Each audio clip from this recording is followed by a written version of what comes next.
A'udzubillahi minasyaitonirrajim. Bismillahirrahmanirrahim. Alhamdulillahirabbil alamin wassalatu wassalamu ala sayidina Muhammadin asyrafil anbiya'i wal mursalin wa ala alihi wa sahbihi ajmain. Ya Allah, janganlah Engkau condongkan hati kami kepada kesesatan setelah Engkau berikan petunjuk kepada kami, dan kurniakanlah kepada kami rahmat dari sisimu. Sesungguhnya Engkau Maha Pemberi. Amin ya rabbal alamin. Assalamualaikum warahmatullahi wabarakatuh. Ahlan wa sahlan wa marhaban bikum. Yang dihormati Al-Fadil Ustaz Muhammad Aizuddin bin Kamaruzaman atas kesudian mencurahkan ilmu dan perkongsian di platform Google Meet Gema Nur Iman. Yang berusaha Ibunda Hajah Rosniati Mansur selaku pengerusi serta barisan takbir urus Gema Nur Iman yang berdedikasi bagi memastikan penganjuran kuliah berjalan lancar. Yang dikasihi dan sangat kami alu-alukan jemaah hadirin pecinta ilmu, seterusnya pengifak istiqamah yang sudi mengimarahkan pengajian kuliah duha pada Jumaah Barokah ini. Alhamdulillah, dengan limpahan rahmat dan kasih sayang Allah, terpilih lagi kita pada Jumaat 20 Syakban 1445 bersamaan Mac hari pertama bagi tahun 2024 untuk mengimarahkan pengajian hadis qudsi dalam kuliah duha Gema Nur Iman bersama Al-Fadil Ustaz Muhammad Aizuddin bin Kamaruzaman.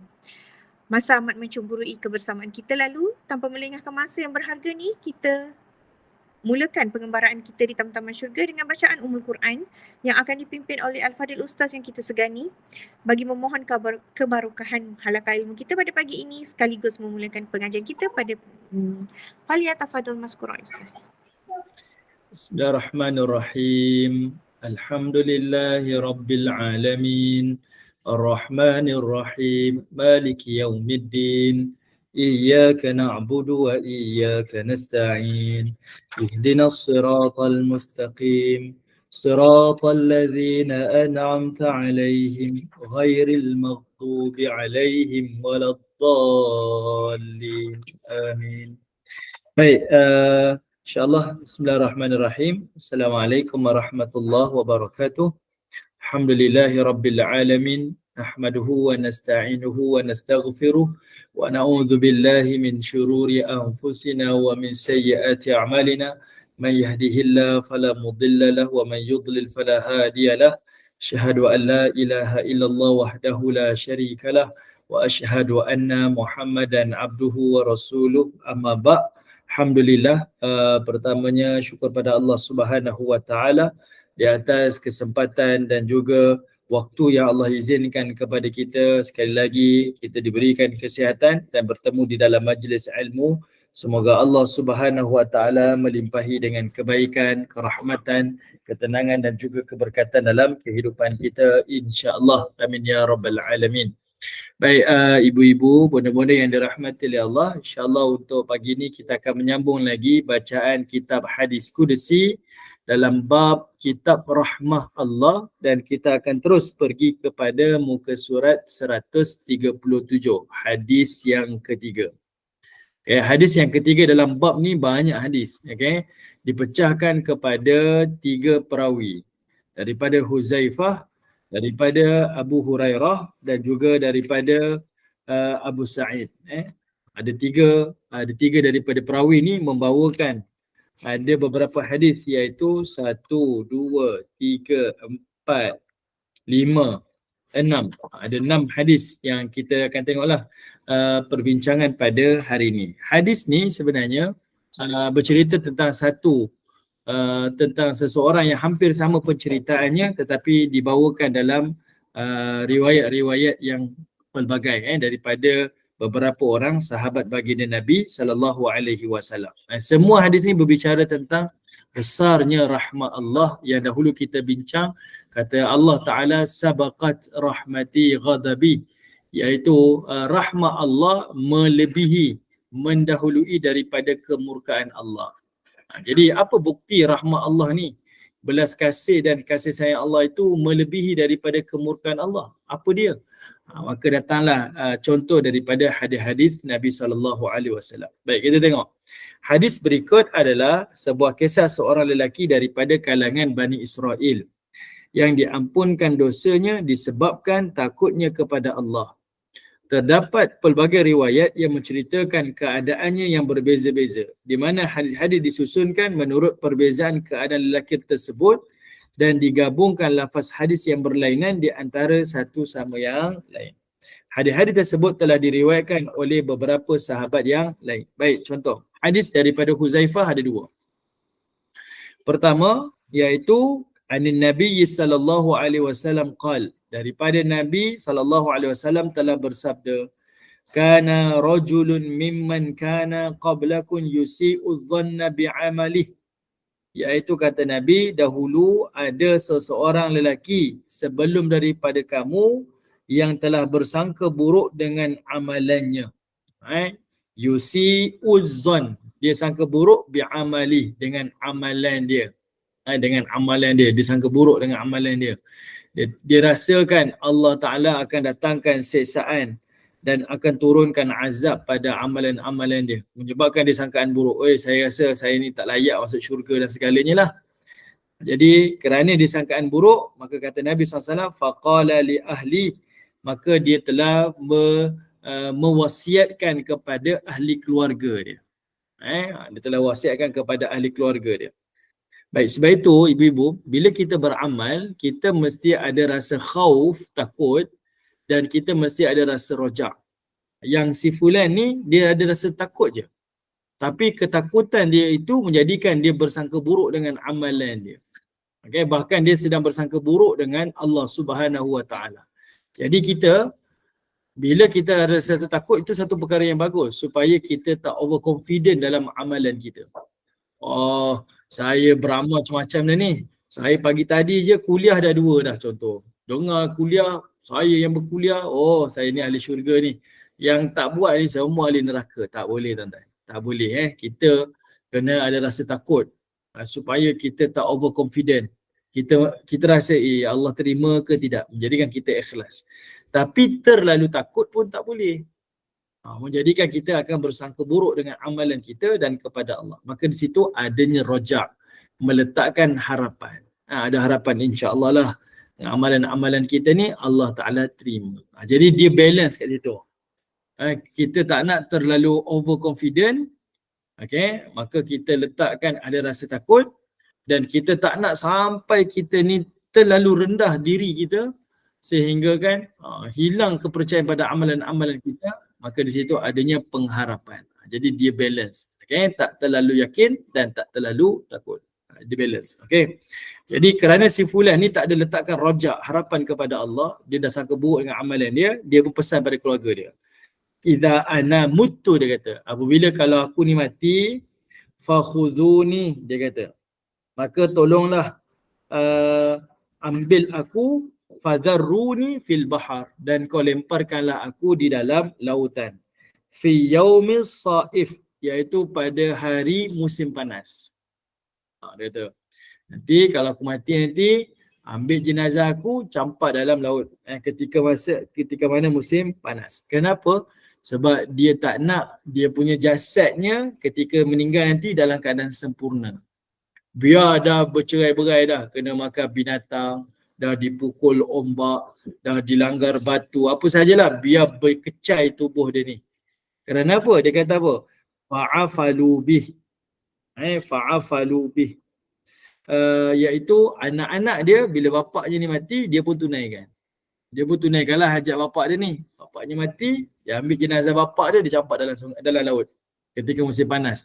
Seperti mana yang dia nak. Sebab bapak dia nak jenazahnya tu tak sempurna. Supaya di hari akhirat, dia tak perlu dibangkitkan lagi dan tak perlu dia berhadapan dengan hukuman Allah ataupun balasan Allah di hari akhirat. Faham tak maksud cerita ni? Ibu, faham ke? Saya ulangi lagi sekali Kenapa dia buat macam ni? Bani Israel ketika itu dia orang beriman lah ni kan. Dia Bani Israel, di zamannya dia beriman lah. Kenapa dia nak mati dalam keadaan macam tu? Dia mati dalam keadaan macam tu sebab dia dah mula bersangka buruk dengan amalan dia. Dia rasa amalannya tu tak cukup untuk dia ni Allah redha. Jadi kalau boleh biar dia mati terus. Biar hancur jasad dia. Supaya Allah tak mampu himpunkan dia dan hidupkan dia. Sebab dia tak nak menerima balasan dan hukuman di hari akhirat. Dia tak nak. Sebab itu dia request macam tu pada keluarga dia. Jadinya, bila dia minta macam tu, keluarga dia tunaikan. Tapi kata Nabi, fajama'ahullah. Tetapi Allah Ta'ala telah mengumpulkan semula mayat-mayatnya. Debu-debunya tu dah himpunkan balik. Jadi balik manusia di hari akhirat. Wa fi riwayatil lin-Nasa'i, dalam riwayat al-Imam An-Nasa'i dia kata apa? Fa amara Allahu azza wa jalla al-malaika fatalaqqat ruhah, iaitu Allah Ta'ala telah perintahkan kepada para malaikat supaya diambilkan roh dia. Allah perintah malaikat kumpul balik debu dia, bawa balik roh dia. Jadi orang ni yang dia berhajat tak nak hidup balik di hari akhirat, tak nak terima balasan Tuhan kerana dia tengok amal dia ni banyak kejahatan, maka Allah Ta'ala kata tak, kamu dihimpunkan lalu kamu akan bertemu dengan Allah di hari akhirat. Malaikat pun himpunkan balik debunya dan ambil balik rohnya, lalu dia dihidupkan di hadapan Allah. Thumma qala, kemudian Allah Subhanahu wa Ta'ala telah berfirman. Allah kata pada si lelaki ni, ma hamalaka 'ala alladhi sana'ta. Apa yang membuat kamu boleh buat perkara macam tu? Kenapa kamu boleh sampai tahap buat macam tu? Wasiatkan kepada keluarga kamu supaya dibuangnya jasad kamu ni, dibiarkan debu-debu tu. Apa sebab kamu buat macam tu? Qala, lalu lelaki ni jawab di hadapan Allah, ma hamalani illa makhafatuka, iaitu tiada sebab yang menghalang, yang mendorong aku, yang membuatkan aku buat macam tu, illa, melainkan makhafatuka, melainkan kerana aku takut kepada engkau. Melainkan kerana aku takut kepada engkau. Takut apa? Aku takut bertemu hari pembalasan dan aku takut hukuman di sisi engkau. Aku takut. Kata Nabi, faghafaralah. Kata Nabi SAW, maka Allah ampuni dia. Kenapa Allah ampuni dia? Kerana takutnya dia kepada Allah, gerunnya kepada Allah, disitulah datangnya rahmah Allah. Okey, datangnya rahmat Allah. Ini orang beriman tapi dia buat macam tu. Ni bukan cerita orang tak beriman. Dia berbeza dengan agama lain yang melakukan upacara kematian macam tu, dia tak beriman, tu berbeza. Yang ini orang beriman, tapi dia buat macam tu sebab dia takut kepada hukuman Allah. Dia takut nak dihidup balik di hari pembalasan dan dia gerun dengan azab Allah. Tapi di situ sebenarnya adanya kita kata taubat di sisi Allah. Jadi Allah ampuni dosa-dosa si fulan tu. Cumanya ibu-ibu, kita tak boleh buat macam tu. Jangan wasiat pula pada anak-anak kita. Ibu takutlah hari akhirat ni, nanti ibu mati nanti tolong bakar jenazah ibu. Jangan buat macam tu. Kita tak boleh buat. Tapi nak tunjukkan dalam hadis ni, iaitu kerana rahmat Allah tu mengatasi kemurkaan Allah, si fulan ni pun Allah ampunkan dosanya. Kerana timbul dalam dirinya rasa takut. Bayangkan kita ni, amal kita tak banyak, ilmu kita tak banyak, tapi dalam hidup ni saya sentiasa berhati-hati. Kerana apa? Saya rasa takut je. Saya takut kalau Allah tak redha. Saya takut je. Percayalah, di situlah adanya rahmat Allah. Itu kita punya motivasi kita lah. Saya nak cakap pun Ustaz, saya tak berani lah. Baru ni saya dengar satu radio. Ada tentang seorang lelaki ni. Dia penyanyi lah, dia penyanyi. Dia tua lah, penyanyi senior lah. Bila orang tu tanya dia, kenapa Datuk kurang bercakap dia katalah, saya ni jenis kurang bercakap sebab saya takut sakitkan hati orang. Sebab itu saya latih diri saya ni kurang bercakap. Boleh jadi boleh jadi kerana perbuatan tu menjadi asbab dia masuk syurga Allah. Nampak? Kerana kita tak perasan pun, terbit rasa takut tu. Saya takutlah saya buat macam ni, saya lukakan hati mak saya. Saya takutlah saya buat macam ni, saya lukakan hati pasangan saya. Saya takut dia tu menjadi asbab boleh jadi ke syurga Allah. Kerana di situ adanya rahmah Allah Subhanahu wa Ta'ala. Macam dalam hadis ni lah, kita tak jangka pun. Kalau ikutkan Allah murka kan. Sebab sebelum ni kita dah baca hadis dah. Jangan bunuh diri sendiri kan. Tapi kawan yang bunuh tu mungkin sebab tekanan hidup. Berbeza dengan hadis ni. Dia takut, dia buat macam tu, bakar jenazah dia kerana takut kepada azab Allah. Tapi rahmat Allah mengatasi segalanya, maka Allah berikan pengampunan kepada dia. Okey, baik, selesai hadis yang pertama. Kita tengok hadis yang kedua, hadis daripada riwayat Huzaifah. Hadis yang hampir sama. Iaitu sami'tu Nabi sallallahu alaihi wasallam yaqul. Iaitu kata Huzaifah, aku telah dengar Nabi sallallahu alaihi wasallam telah bersabda, iaitu kata Nabi, inna rajulan hadarahul maut. Sesungguhnya ada seorang lelaki yang telah hampir datang kematian dia. Telah hampir datang kematian dia. Lamma ayisa minal hayah. Yang mana lelaki itu sebenarnya telah putus harapan di dalam kehidupan dia. Ayisa maksudnya putus harapan. Dia dah putus asa dengan kehidupan dia. Awsa ahlahu. Lalu dia wasiatkan kepada keluarganya. Awsa, digunakan wasiat perkataan tu. Awsa, dia wasiatkan kepada keluarga dia. Dia kata apa? Idza muttu, apabila aku mati nanti, fajama'u li khataban kathiran. Tolonglah kumpulkan hataba. Kumpulkan kayu api banyak-banyak. Dia kata, tolonglah. Thumma awru naran. Dan tolonglah kemudian nyalakan api itu. Suruh bakar jenazah dia tadi, dia suruh buang mayatnya tu dekat laut. Dalam hadis yang ni kedua ni pula, riwayat Bukhari, dia suruh bakar pula jenazah dia.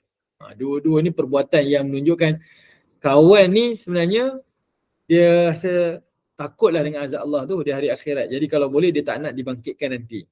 Kerana takut tu dia dia buat benda yang luar daripada cara manusia berfikirlah. Dia suruh bakar jenazah dia. Okey. Hatta idza akalat lahmi. Dia kata bakarlah aku ni sehingga api-api itu akan memakan daging-dagingku. Wa khalasat ila azmi. Dan sehinggalah sampai ke tulangku. Okey. Fakhudhuha, lalu ambil jenazah aku nanti, debu aku nanti, fathanuha, dan juga pada waktu itu buangkanlah aku. Fadharruni fil yammi fil yawman har.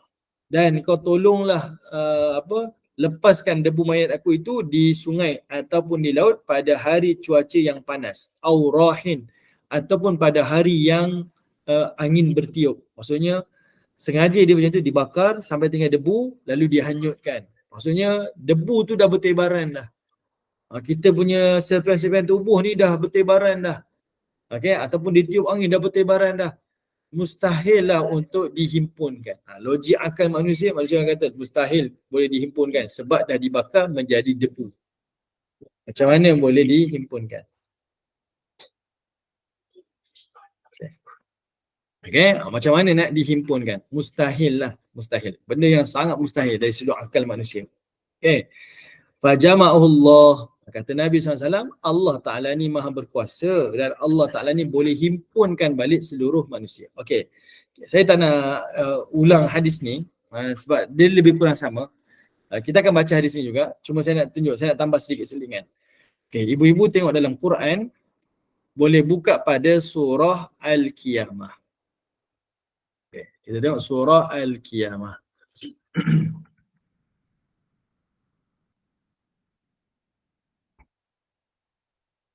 Okey, kita perhatikan pada surah Al-Qiyamah. Okey, Allah Ta'ala ni Tuhan yang maha berkuasa. Kita memang tak boleh lari daripada dia. Macam mana pun manusia tak nak dihidupkan dari pembalasan, tidak ada sesuatu yang akan menghalangnya. Allah Ta'ala ni, dia boleh buat lebih daripada tu. Okey, contoh pada ayat ni kata Allah, ayahsabul insanu allan najma'a idhamah bala qadirina ala an nusawwiya bananah. Kata Allah Subhanahu wa taala, ayahsabul insan, patut ke manusia ni menyangka. Ayahsabu hisab patut ke manusia ni berkira-kira, menyangka al insan manusia ni. Siapa? Orang kafir. Di sini ada satu teknik. Di dalam Quran, kalau ayat itu adalah ayat makkiyah ataupun ayat madaniyah. Kalau ayat makkiyah digunakan perkataan al-insan, ini adalah merujuk kepada orang-orang kafir. Kalau disebut perkataan insan pada ayat makkiyah, maka merujuk pada orang-orang kafir. Okey.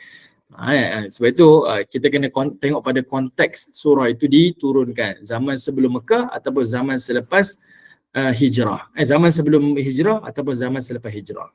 Jadi dalam ayat ini kata Allah, apakah patut orang-orang kafir itu menyangka allan najma' idhamah, Yang mana kami ini tidak akan mampu mengumpulkan tulang-tulangnya. Maksudnya, adakah Allah Ta'ala ni boleh hidupkan balik manusia yang telah mati?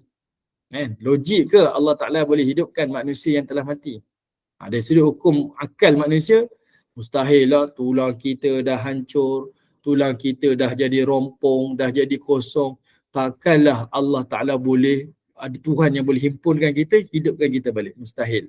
Jadi di sini Allah tunjukkan, tak mustahil di sisi Allah. Bala Allah kata apa? Bala qadirin kata Allah. Sebenarnya Allah Ta'ala boleh qadirin, seperti mana yang bukan sebagaimana yang mereka sangkakan itu, ala an nusawwiya banana. Kat sini ayat ini menarik. Sebab Allah kata apa? An nusawwiya, kami ni berkuasa menyusun balik banana. Banana bukan buah pisang banana tu pisang kan. Tapi ada orang cakap boleh jadi banana dalam bahasa Inggeris tu kerana buah pisang tu bentuk macam jari jemari. Tapi banana dalam bahasa Arab artinya jari jemari. Okey? Jari, tulang-tulang jari ni disebut banana. Boleh jadi juga kan buah pisang tu diambil daripada perkataan Arab banana. So bentuk masih lebih kurang tak tahulah betul ke tidak Okey. Jadi dia kata banana dekat situ, Allah nak kata apa? Jangan kata aku boleh himpunkan. Aku boleh himpunkan jari jemari. Kenapa Allah sebut jari? Sebab jari ni benda yang paling kecil.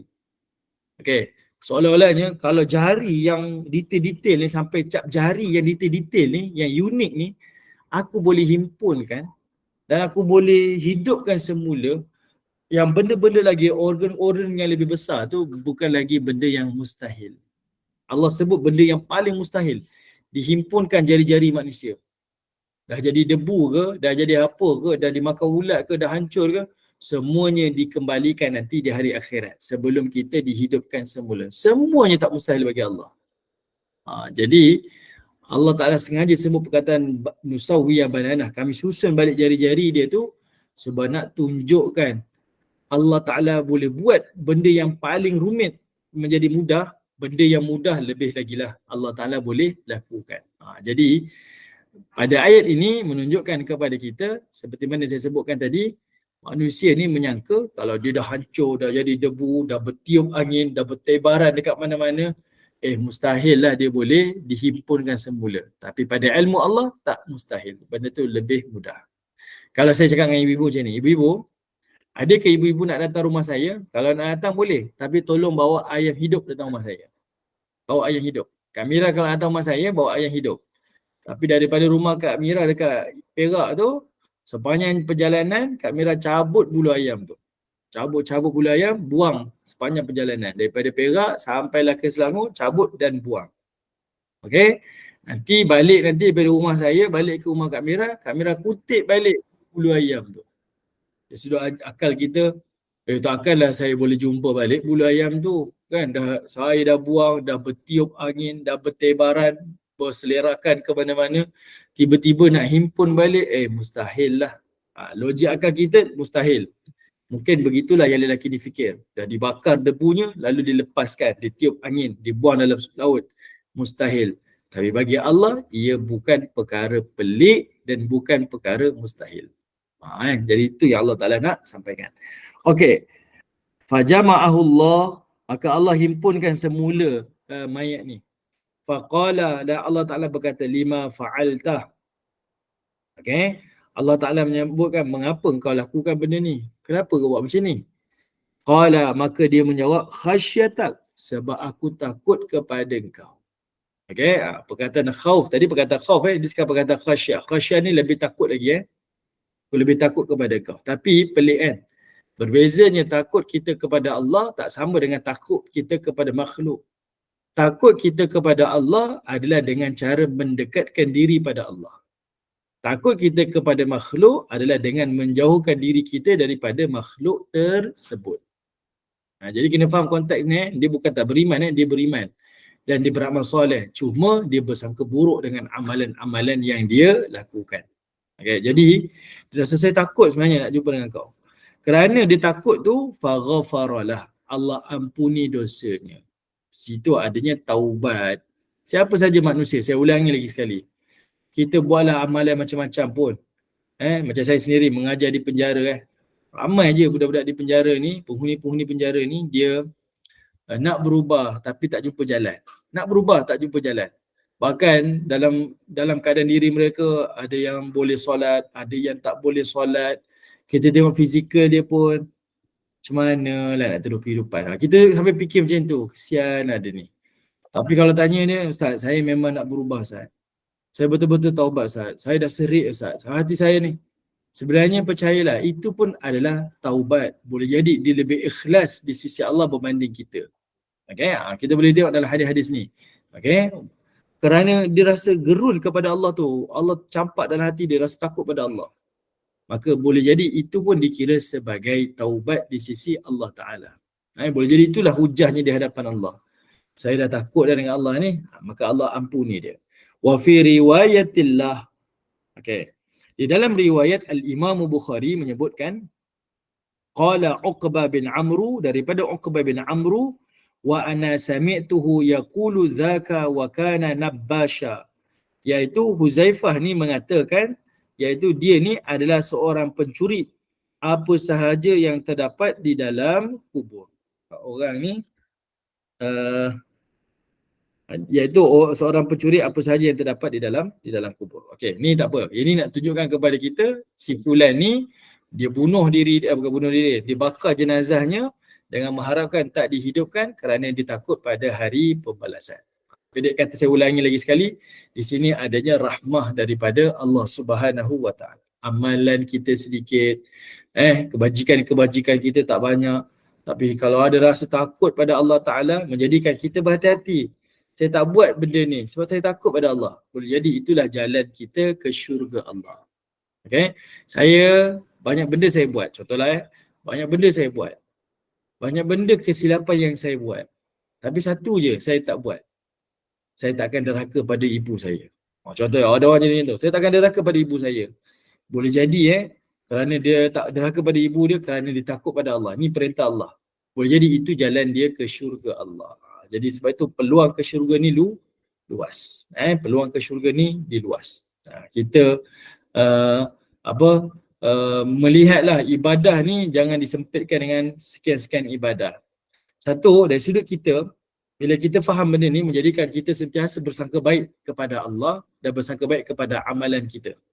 Kedua, kita akan bersangka baik dengan semua orang. Mungkin kita ni orang yang selalu datang kuliah. Saya kuliah online pergi, Ustaz. Kelas ngaji fizikal saya pergi. Kuliah dekat rumah saya pergi. Buku nota kuliah saya penuh. Hari-hari kuliah, sehari sampai 3-4 kali kuliah, penuh buku catatan saya.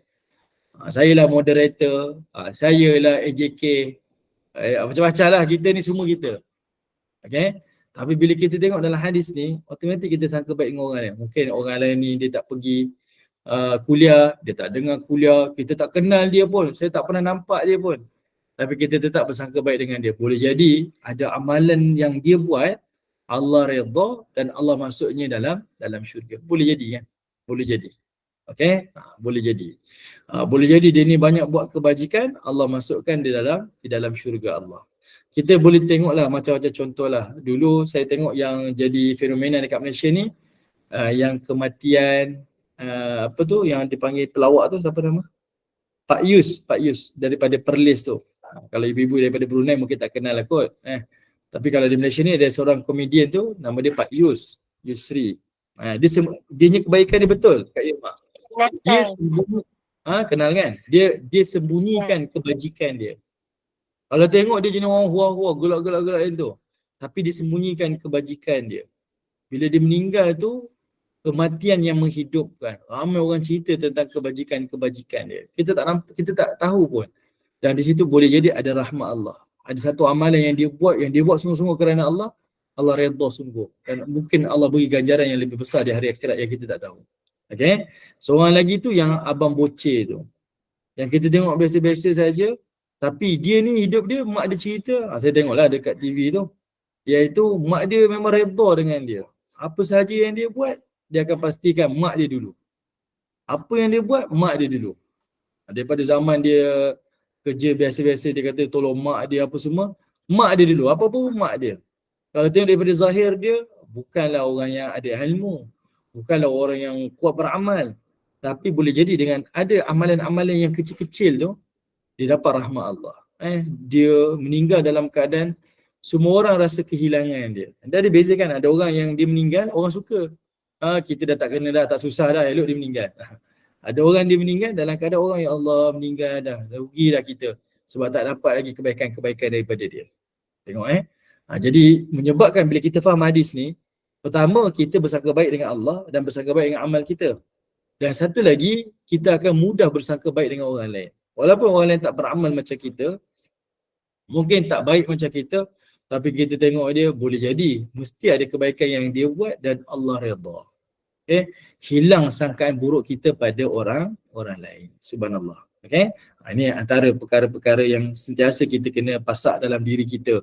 Dan lihatlah, Allah itu memiliki sifat belas kasih yang sangat besar dan sangat luas. Okey, baik, kita tengok hadis riwayat daripada Abu Hurairah, iaitu anin Nabi sallallahu alaihi wasallam qal, daripada Nabi sallallahu alaihi wasallam telah bersabda, kana rajulun yusrifu ala nafsihi, iaitu ada seorang lelaki ni dia telah yusrif, dia telah melakukan luar daripada batasan dia, maksudnya dia melakukan dosa. Orang yang buat dosa ni dipanggil sebagai orang yang melampaui batas. Kenapa? Sebab kita ni ada had kita. Agama ni, syariat ni macam undang-undang. Bila kita lebih daripada perkara tu yang telah ditetapkan, maksudnya kita ni melampaui batas lah. Lebih daripada batasan. Melampaui batas. Dikira sebagai melakukan dosa. Okay? Jadi kata Nabi SAW, orang ni orang yang melampaui batas, orang yang melakukan maksiat, orang yang melakukan kejahatan. Falamma hadarahul maut, dan apabila kematian mendatanginya, qala libani, lalu dia pun berwasiat kepada anak dia, idza ana muttu, kalau ayah mati, fa ahriquni, tolonglah bakar ayah, bakar jenazah ayah. Thumma tahanuni, thumma dharruni firrih, lalu hancurkanlah ayah ni, jenazah ayah ni dihancurkan, lalu pergilah lepaskan ayah ni ditiup oleh angin. Biar debu ayah ni ditiup oleh angin.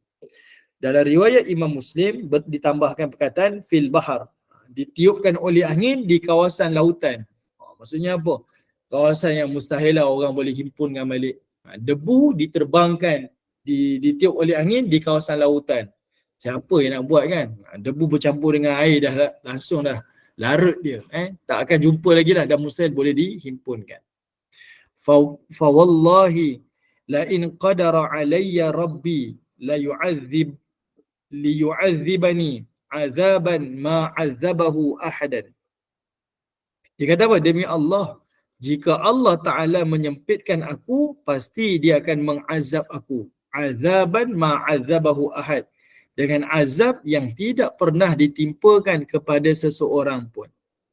Ini ucapan dia lah. Maksudnya dia takut sangat dengan dosa yang dia buat.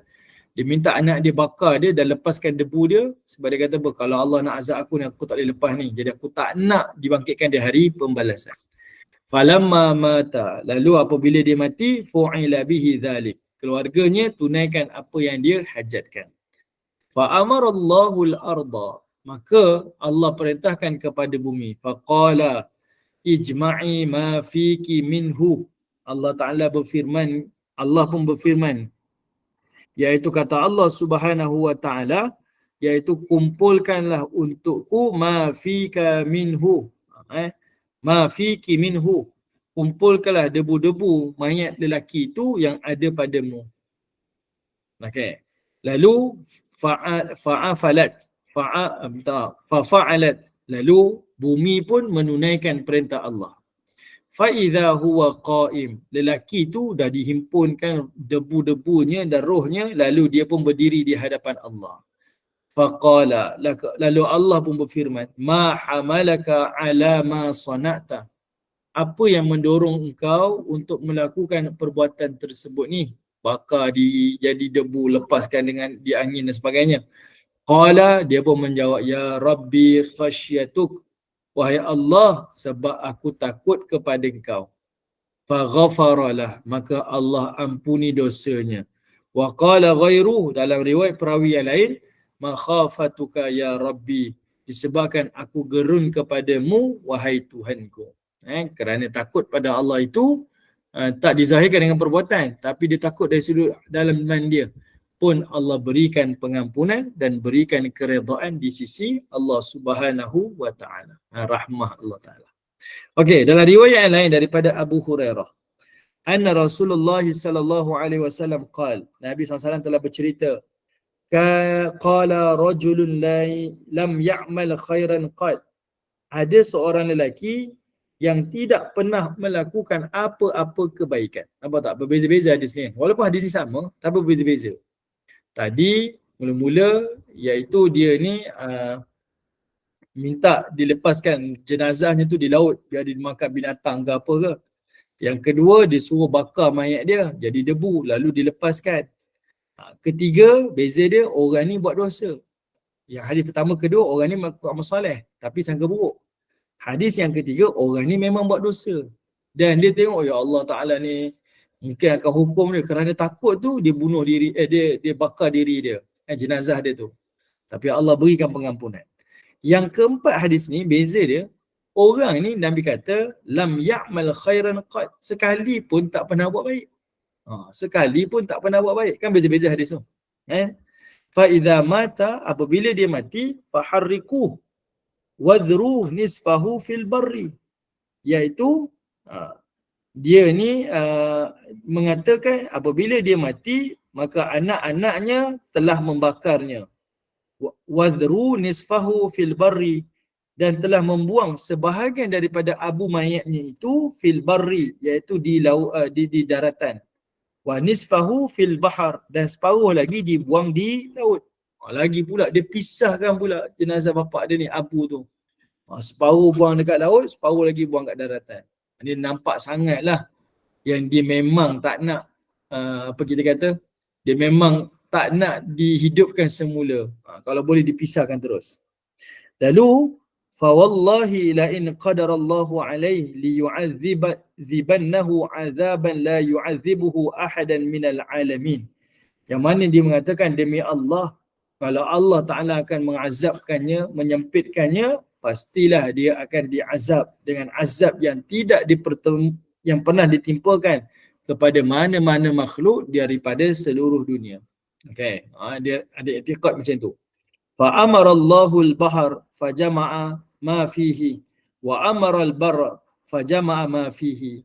Lalu Allah Ta'ala perintahkan kepada lautan, himpunkanlah debu lelaki ni, dan Allah perintahkan pada daratan pun untuk kumpulkan dan himpunkan semula debu lelaki ini. Summa qala, lalu Allah berfirman kepada lelaki itu, lima fa'alta, kenapa kamu buat macam tu? Qala, dia pun menjawab, min khasyatika wa anta a'lam. Dia kata, sebab aku takut dan gerun kepada engkau, wahai Allah, dan engkau pun maha mengetahui apa yang aku buat ni. Faghafaralah, maka Allah Ta'ala berikan pengampunan kepadanya. Okey, Allah berikan pengampunan kepadanya. Beza kan? Tadi orang yang memang buat dosa pun dapat pengampunan. Hadis ni pula, orang ni tak pernah buat baik tapi dia ada rasa takut, pun Allah berikan pengampunan. Di situ kita akan nampak adanya rahmah, belas kasih, kasih sayang daripada Allah Subhanahu wa taala. Jelas ke, Ibu? Okey, sebelum kita masuk hadis yang terakhir ni. Okey, jelas nampaklah perbezaan-perbezaan tu. Walaupun hadis yang hampir sama, tapi kita boleh tengok keadaan dan kondisi lelaki di dalam hadis-hadis tu semuanya berbeza-beza. Kak Mina. Silakan. Nampak macam mana yang beriman kalau bila tengok Ustaz baca hadis ni, bila kita tengok macam membakar, membuang tu macam dia lebih kepada agama lain punya cara tu Ustaz kan. Abu tu dia ini Kak, kenapa terputus-putus? Mira sangkut-sangkut. terputus-putus. Suara akak terputus-putus. Ni dah freeze dah. Kak. Dia keluar Ada. untuk Ustaz. Ada senyap dah. Oh, dia keluar jap Ya Ustaz, dia Okey. keluar. Puan Zaini Okey. nak tanya ke? Tadi macam bersoalan. Silakan. Silakan Puan Zaini kalau ada nak soalan. Ya, sila. Ustaz, kita boleh ke Tak boleh, macam tak tu Ustaz boleh, bila tak kita rasa boleh. bersalah? Tak boleh, kita tak boleh. Kita minta taubat kan Betul. Ustaz? Bertaubat Sebab dengan itu Allah kan cerita Ustaz? ni Allah adalah Maha berlaku. Pengampun. Cerita ni berlaku pada golongan Bani Israel dulu. Okey. Tapi dari sudut kita tak dibenarkan sama sekali. Dilarang, jangan buat. Tolonglah jangan buat. Tapi nak tunjukkan kepada kita kerana dia sanggup buat macam tu kerana rasa takut tu. Gerun dia untuk menghadapi Allah Ta'ala di hari akhirat, maka di situ adanya rahmat Allah, Allah beri pengampunan. Kita pula perlu ke buat macam tu? Tak perlu. Takutnya kita itu adalah dengan taubat. Tak perlu saya wasiat kepada anak kita tolong bakar tak. Kita taubat. Tapi boleh jadi mungkin lah. Kita kata pada anak kita, ibu ni takutlah dengan hari akhirat. Ibu tak tahulah ibunya macam mana amalan. Ibu ada sangka baik, mudah-mudahan Allah terima amalan ibu. Tapi kalau ibu ingat-ingat balik, macam-macam ibu dah buat dah. Macam ni lah, kalau ibu meninggal dunia, ibu adalah tanah sikit tu, ibu pergi wakaf lah. Contoh kita kata macam tu lah. Ibu wakafkan lah, nanti pergi jumpa jabatan agama, wakafkan lah. Okay, ini ibu wasiat pada kamu. Mudah-mudahan wakaf ni jadi amalan, jadi pahala besar kat ibu, mudah-mudahan Allah ampuni dosa ibu. Boleh jadi kita rasa takut kita menghadapi hari pembalasan tu, kita buat amalan yang macam tu.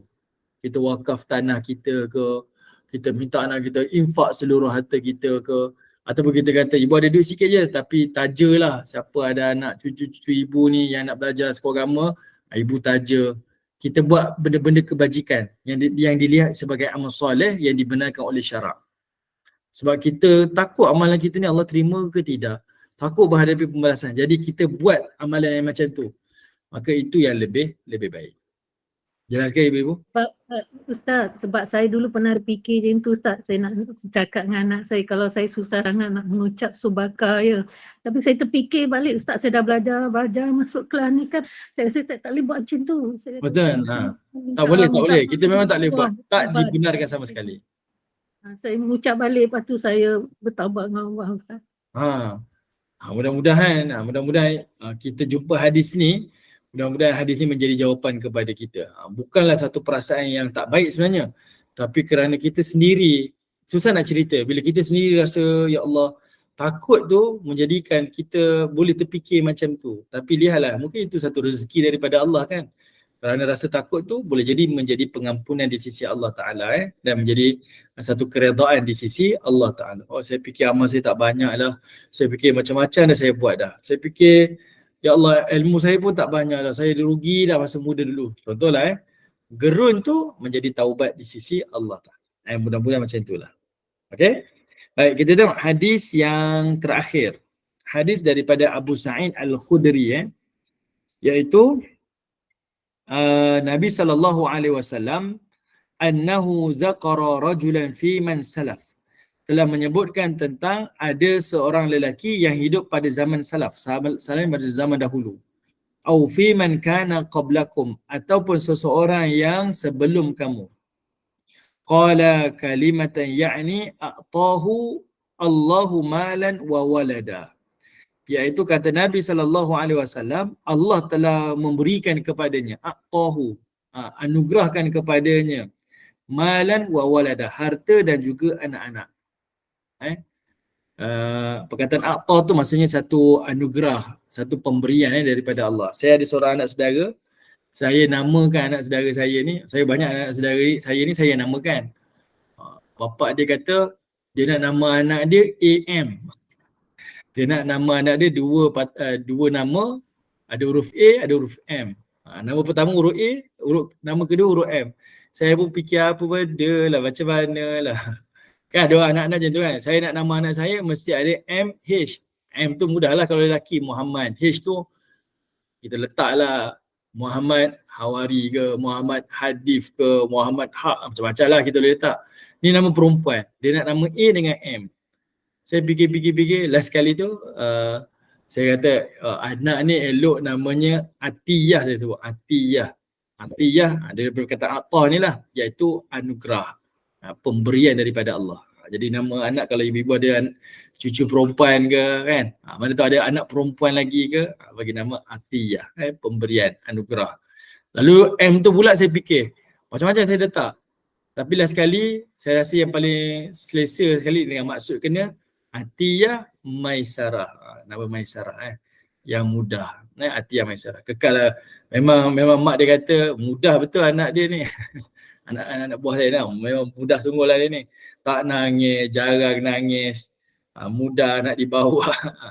Alhamdulillah. Sajalah selingan lah ni Okey, jadi dia kata Nabi, a'tahullahu malan wa walada. Orang ni, yang lelaki yang Nabi cerita ni, dia ni Allah berikan kepada dia harta dan juga anak-anak. Falamma hadaratil wafah. Lalu dia ni didatangi dengan kematian. Okey, kenapa kematian disebut dengan perkataan wafat? Ada disebut sebagai kematian kan? Ada disebut maut, ada disebut sebagai wafat. Apa maksud wafat?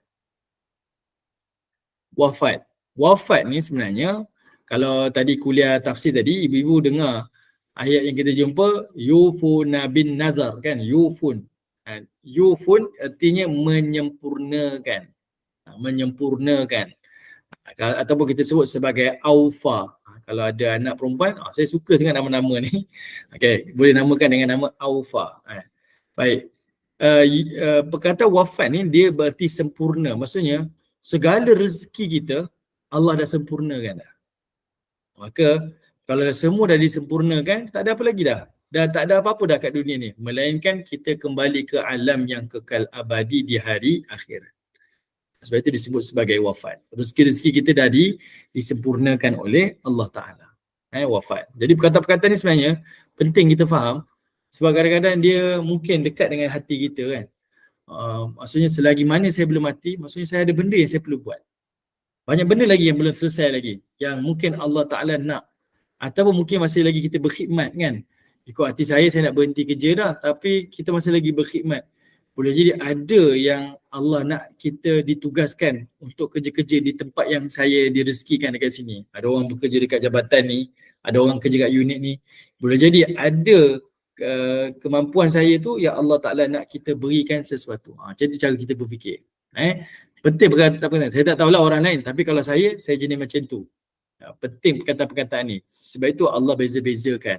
Supaya kita memahami kita kata istilah-istilah ni untuk kita faham hakikat-hakikat tujuan Allah menciptakan. Okey.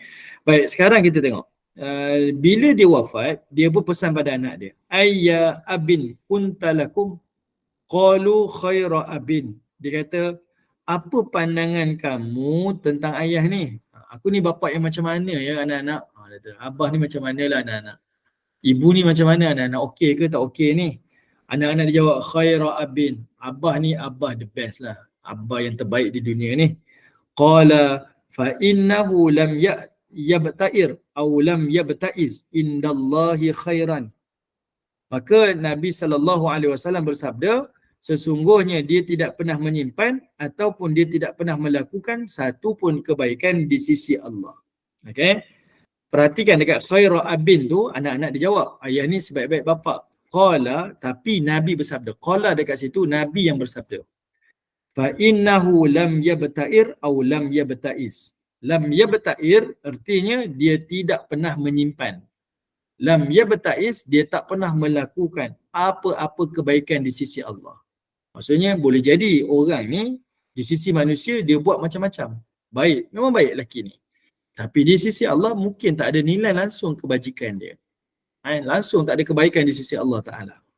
Okey, jelaskan maksud saya ibu-ibu? Jelaskan? Jadi di sisi manusia mungkin dia nampak baik. Tapi di sisi Allah mungkin dia tak ada nilai ibadah dia. Maka apa yang berlaku? Wa in yaqdirillahu alaihi yu'adzibuhu. Lalu disebutkan oleh Nabi SAW, jika Allah menyempitkannya, maka dia akan mengazabkannya. Okey. Baik, kemudian fanzuru, maka dia pun berkata, okey, si bapa ni pun berkata, lihatlah idza muttu, apabila aku mati nanti. Beritahu anak dia lah, fa'ahriquni, tolonglah bakar aku, hatta idza sirtu fahman, sehinggalah aku ini akan menjadi arang. Dia kata, bakarlah aku ni sampai aku ni menjadi arang. Fashaquni, dan hancurkanlah aku ni. Au qala fashaquni. Okay. Lalu fa idza kana yaumur rih asif. Nanti apabila adanya hari angin bertiup kencang. Yaumur rih, hari yang berangin lah, ada angin bertiup. Asif, hari bertiup kencang. Fa'adruni fiha, tolonglah lepaskan abu-abu aku ni. Biar abu-abu aku ni ditiup oleh angin. Faqala Nabi sallallahu alaihi wasallam. Maka Nabi sallallahu alaihi wasallam pun bersabda, fa akhadha mawathiqahum ala dhalik wa rabbi fa fa'alu. Iaitu kata Nabi, maka dia pun mengikat janji dengan mereka untuk melakukan demikian. Maksudnya si anak tu dah janji dengan bapa, dia akan buat. Dan Tuhan saya, mereka pun melakukannya. Nabi kata wa rabbi fa fa'alu. Anak-anak dia pun buat macam mana yang diperintahkan. Thumma adrauhu fi yaumin asif. Lalu dia pun telah melepaskan debu-debu bapaknya itu pada hari yang berangin kencang. Faqalahu azza wa jalla. Maka Allah Ta'ala pun berfirman, kun. Maka Allah kata jadilah. Maksudnya Allah perintah pada bumi, perintah pada semua alam ni, kumpulkan balik debu mayat ni, jadi balik. Laki ni pun jadi. Fa'idha huwa rajulun qa'im. Maka lelaki itu kembali berdiri di hadapan Allah. Qala Allah, Allah berkata, ayyi abdi, wahai hambaku, ma hamalaka ala an fa'alta ma fa'alta. Apa yang mendorong engkau untuk melakukan amalan yang kau telah lakukan ni? Qala, lalu dia pun kata, ma khafatuka, aku buat ni kerana aku takut kepada engkau wahai Allah. Au faraqan minhu. Okey? Au faraqan minhu. Baginda Nabi SAW mengatakan, lantas Allah tidak berlengah untuk merahmatinya. Qala fama talafahu an rahimahu indaha. Kerana disebut Allah, dia takut pada Allah tu menyebabkan Allah tak berlengah untuk merahmati dia. Terus Allah Ta'ala rahmati dia. Wa fi riwayatin lahu an Salman zada fihi. Dekat situ ada penambahan. Adruni fil bahar. Dia telah dilepaskan dia punya debunya itu di lautan. Dan riwayat Imam Muslim, anna rajulan fi man kana qablakum rashahu Allahu malan wa walada. Faqala liwaladihi la taf'alunna ma umurukum bih aw lu'awiliyanna aw lu'awaliyanna mirathani ghairakum. Kalau dari riwayat Imam Muslim dia kata apa? Bahawa terdapat seorang lelaki sebelum kalian yang dikurniakan oleh Allah harta dan anak, lalu dia berkata pada anaknya, kalian hendaklah melakukan apa yang aku perintahkan kalian, atau aku akan berikan harta pusaka kepada orang lain selain kalian. Ini lebih kuranglah hadis yang sama. Cuma highlight dekat hadis ni, orang ni dia ada harta. Dia ada anak, dia ada harta banyak. Dan dia ni di sisi manusia orang baik, tapi di sisi Allah tiada nilai amalan dia. Jadi dia pun buat benda yang sama juga. Okey, telah wasiat pada anaknya supaya dibakar jenazahnya, biar sampai jadi arang, lalu biarkan dilepaskan di angin ataupun di lautan. Kerana dia dibangkit oleh Allah di hari akhirat, lalu mengatakan dia melakukan semua benda ni kerana takut kepada Allah, maka Allah ampuni dosa-dosa dia. Semua mesej yang sama. Tapi keadaan orang yang berbeza-beza. Ada orang yang buat dosa, ada orang yang tak pernah buat kebajikan, ada orang yang mungkin baik di sisi manusia tapi tidak di sisi Allah. Tapi semua jenis manusia ni, semua ada peluang untuk dapat rahmah Allah. Mungkin kita kata, kalau dia soleh mungkin dia masuk syurga lah Ustaz. Saya tak soleh pun. Tapi tengok hadis ni ada sahih ni. Orang ni tak pernah buat kebaikan pun. Tapi ada rasa takut pada Allah tu, masih lagi mengakui Allah tu selaku Tuhan dan dia hamba, boleh jadi itu jadi jalan kepadanya untuk masuk ke dalam syurga Allah. Luaslah rahmah Allah. Okey, sebagai penutup untuk pagi ni, ibu-ibu, kita tengok sikit pengajaran. Antara ciri-ciri takutkan Allah ialah sentiasa merendahkan diri kepadanya dan bersungguh-sungguh dalam melakukan amalan. Amal-amal soleh yang kita lakukan, lakukanlah dengan niat sehabis baik. Sebab ada rasa gerun kepada Allah Ta'ala. Apa yang kita buat, kita nak Allah Ta'ala redai. Okay, itu tanda kita takut kepada Allah. Kedua, dalam syariat Nabi Muhammad, umat Islam dilarang daripada membakar mayat. Selepas kematiannya, hanya perbuatan membakar makhluk ini hanya layak dilakukan oleh Allah. Perhatikan kat situ, syariat Nabi Muhammad. Mungkin umat yang terdahulu berbeza syariat dia. Okay? Sebab itu kita tak boleh lakukan seperti ini. Yang kita perlu lakukan, bertaubatlah kepada Allah dan gantikanlah dengan kebajikan-kebajikan yang kita boleh lakukan. Mak dah meninggal ni, orang semua dah ada rumah dah. Rumah ni jadi rumah pusaka. Mak tak nak pusakakan pada anak-anak. Mak tak nak agihkan harta ni pada anak-anak. Rumah ni mak wakafkan jadi rumah anak yatim. Misal lah kita buat macam tu kan. Rumah dia besar, dia kata rumah ni jadi rumah anak yatim. Sebelum mak dia meninggal, mak dia dah aturkan dah siapa orang yang uruskan, tukang masak. Mak dia kaya.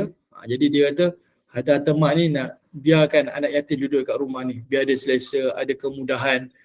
Kemudian biarlah anak yatim ni diurus dengan cara yang betul dan sebagainya. Boleh jadi yang itu dibenarkan. Yang itu menjadi kebajikan. Sebab dia rasa dengan amalan dia tak mampu untuk selamatkan dia di hari akhirat. Jadi dia buat amalan-amalan ekstra seperti itu supaya dia selamat di hari akhirat. Yang ini Allah Ta'ala redha. Okay, ini dibenarkan. Ketiga, tidak menangguhkan penyesalan atas dosa dan menzahirkan rasa takut kepada Allah sehingga tibanya saat kematian. Okay, kalau ada rasa penyesalan dan sebagainya, segeralah bertaubat kepada Allah dan segeralah kembali kepada dia. Jangan ditangguh-tangguhkan. Okay, nanti kalau kita dah habis baca hadis ni ibu-ibu, saya nak bawa ibu-ibu baca satu kitab berkaitan tentang bab pengampunan sahaja. Namanya kitab Ghayatul Matlub. Ini kita akan bincang nanti.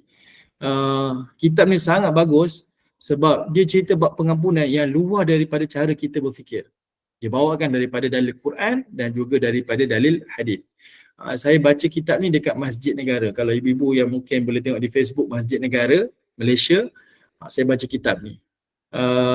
Banyak hadis-hadis Nabi SAW yang kita tak sangka, saya buat amalan ni dapat pengampunan dia. Dan maksud pengampunan di sisi Allah ataupun taubat di sisi Allah tu artinya luas. Di situ pun kita akan nampak betapa besarnya rahmah dan pengampunan Allah Subhanahu wa Ta'ala. Okay? Jadi saya berhenti dekat sini, saya serahkan semula kepada Kak Irma. Silakan. Kejap. Tadi tak dapat tanya. Okey, silakan. Okey Kak. Sekarang okey ya, Mak, suara? Okey, macam ni Ustaz. Best hadis hari ni, Masya Allah. Ustaz, ini yang hadis yang Ustaz baca ni semua berkenaan dengan Bani Israel ya dululah Ustaz kan? Maksudnya.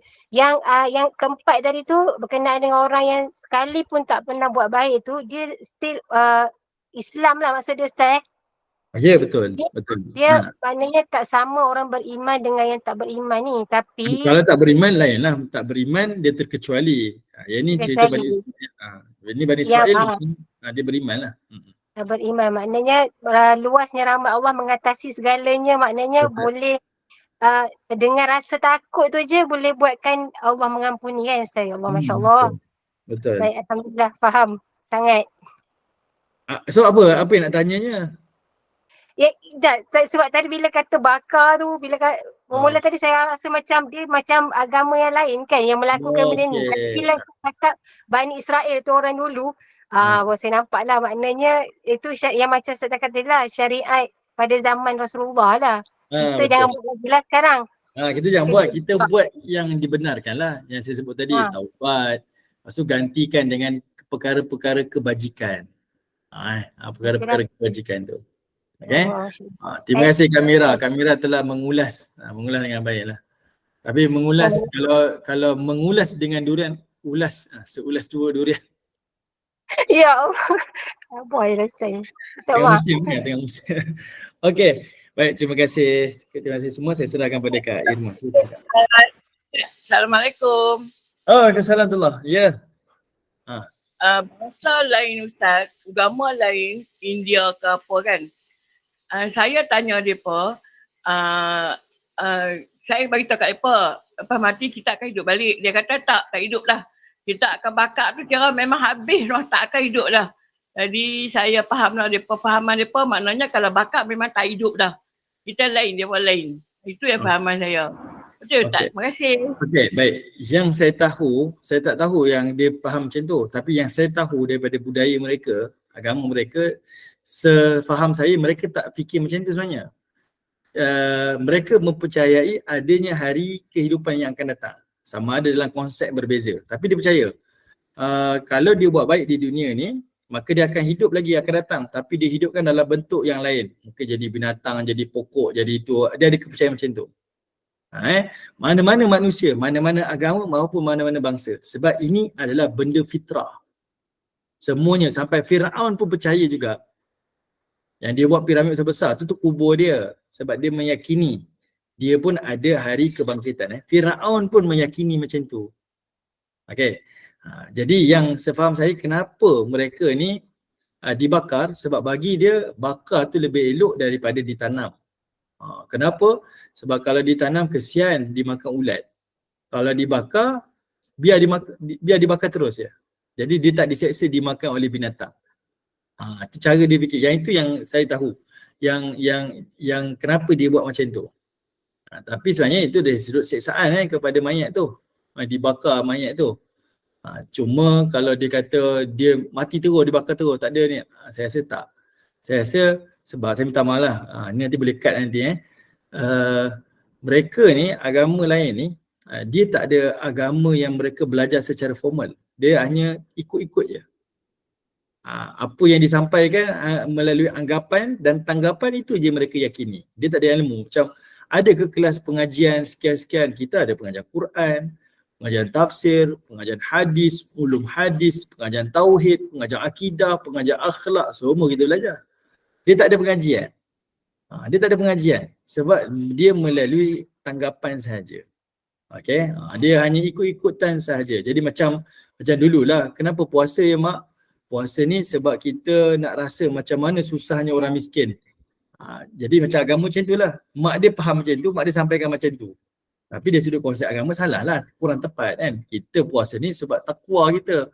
Sebab kita mentaati perintah Allah Ta'ala tu. Bukan sebab nak rasa macam orang miskin. Kalau tidak, tak boleh ibu-ibu yang pergi beratur musim-musim bulan puasa tu nak beli lamb shank, Chef Amar tu tak boleh sebab tak seperti orang miskin. Orang miskin tak makan lamb shank. Kan?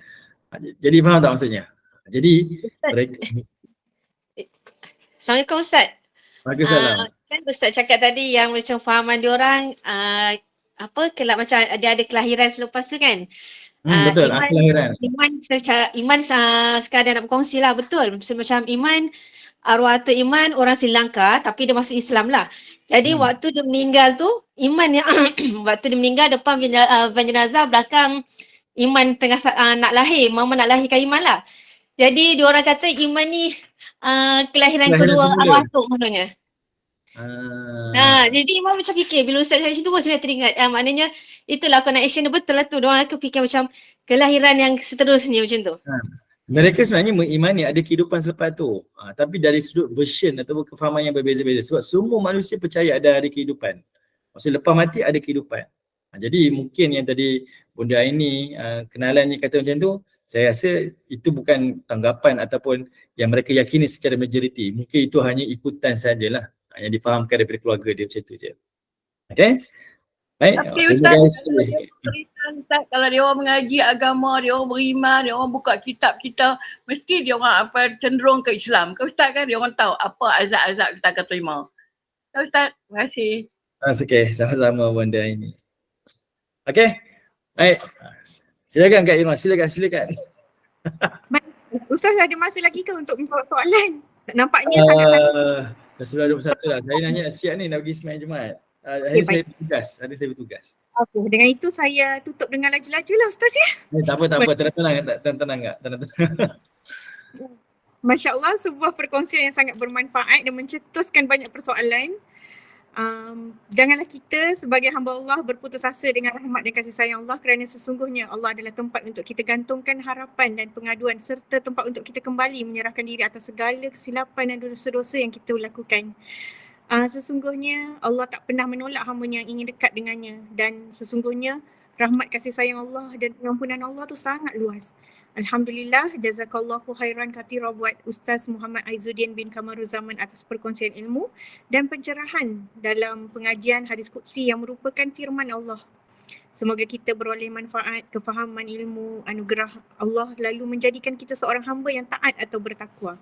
Amin ya rabbal alamin. Jazakumullahu khairan buat barisan pengurusan Gema Nur Iman yang bermujahadah dari penganjuran kuliah-kuliah di platform Google Meet dan platform ulang siar seperti YouTube Gema Nur Iman bagi memastikan rakaman dapat disediakan untuk siaran ulang kaji bagi para jemaah sekalian. Tak dilupakan juga yang paling saya hargai dan alu-alukan atas istiqamahnya. Jazakumullahu khairan buat penjemaah, pencinta ilmu dan penginfak istiqamah di Gema Nur Iman pilihan Allah sekalian. Saya mengharapkan kita semua dapat terpilih untuk mengimarkan kuliah asar pengajian berkitab Qalbun Salim bersama Al-Fadil Ustaz Muhammad Zukri bin Abdul Jalil pada 5 suku nanti.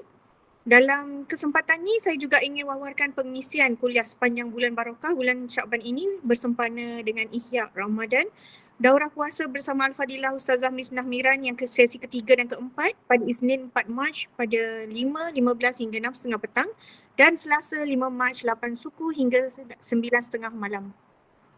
Selain itu pada setiap Rabu sepanjang bulan Syakban ni yang berbaki tak lebih daripada 10 hari lagi ni, kuliah Isyak bersama Al-Fadil Ustazah Afzan Abdul Manap pada 9.15 dan akhir sekali forum ambang Ramadan bersama Al-Fadil Ustaz Meja Muhammad Naim bin Ahmad Al-Hafiz dan Ustaz Al-Fadil Ustaz Abdul Hadi Johari sebagai panel dan Al-Fadil Ustaz Mahmud Mastam sebagai moderator forum tersebut yang akan diadakan pada 9 Mac nanti. Selain itu, bagi jemaah yang berhajat menyertai tadarus bersama Gema Nur Iman dan masih belum mendapat kumpulan, boleh hubungi Bonda Nur Akia, Puan Azrina dan Puan Amnira Suhana untuk maklumat lanjut. Dijemput para hadirin untuk mengimarahkan kuliah-kuliah dan daurah serta forum yang disediakan khusus sebagai pengisian rohani kita bagi menyediakan kita menyambut Ramadan dengan ibadah yang terbaik hasil mengamalkan ilmu yang kita pelajari, insya-Allah. Jemaah juga boleh merujuk program jadual program di Gema Nur di grup channel WhatsApp Gema Nur Iman, Telegram, Facebook dan boleh juga dapatkan maklumat dari AJKJNI. Saya Adi Irma binti Sukir, moderator bertugas mewakili pihak takbir urus Gema Nur Iman memohon maaf atas hilaf dan kelemahan dalam menguruskan dan mengacarakan halaqah ilmu di platform Google Meet ini.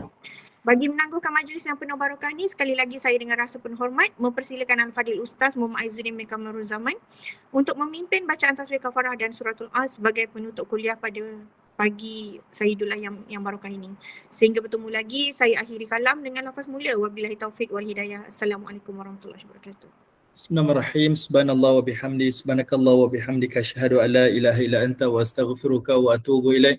Subhana rabbika rabbil izzati amma yasifun wa salamun alal mursalin walhamdulillahi rabbil alamin. Wal asr innal insana lafi khusr illa alladhina amanu wa amilus solihat wa tawassaw bil haqq wa tawassaw bis sabr.